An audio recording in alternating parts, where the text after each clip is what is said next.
Carlos Ghosn se dit innocent et injustement accusé. Ce mardi matin, le PDG de Renault et de l'alliance Renault-Nissan était auditionné à sa demande par le tribunal du district de Tokyo. En détention depuis son arrestation le 19 novembre, il est notamment accusé d'avoir dissimulé une partie de ses revenus chez Nissan aux autorités boursières japonaises. On en parle avec Yann Rousseau, correspondant des Échos à Tokyo. Yann, bonjour. Cette audition est une procédure rare au Japon. Elle n'a quasiment aucune chance de changer le cours des choses, mais c'était l'occasion pour Carlos Ghosn de clamer son innocence.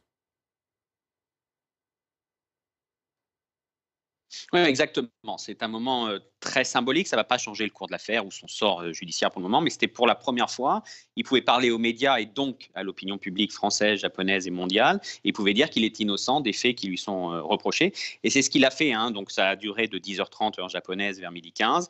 Et dans tout ce temps, il a eu à peu près une dizaine de minutes pour s'exprimer. Il a lu un communiqué d'à peu près 2 pages et demie dans lequel il a essayé de démonter pied à pied, point à point, les grandes charges qui pèsent contre lui. Il a notamment dit qu'il n'avait pas organisé de paiement secret de revenus par Nissan qui aurait été déclenché pendant sa retraite. Il a aussi dit qu'il n'avait pas qu'il n'avait pas provoqué de pertes quand il avait fait des transferts financiers en octobre 2008 après la crise financière. Il perdait beaucoup sur des produits qu'il avait pris à titre personnel.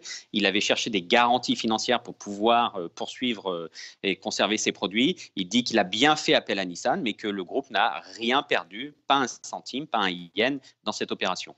Alors Yann, cette démonstration de Carlos Ghosn, est-ce qu'elle a changé le point de vue des juges ?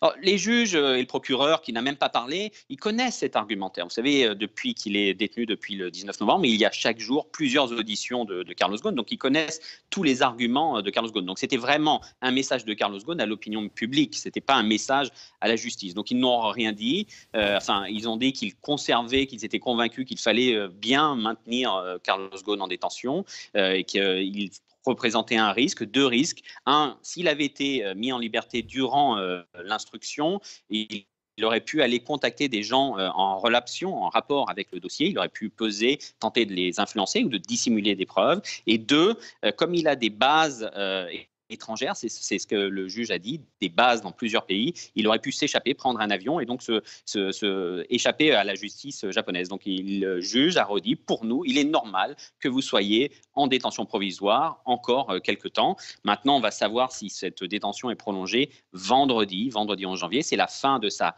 3e garde à vue et on va ensuite savoir s'il a une chance de pouvoir demander une libération sous caution.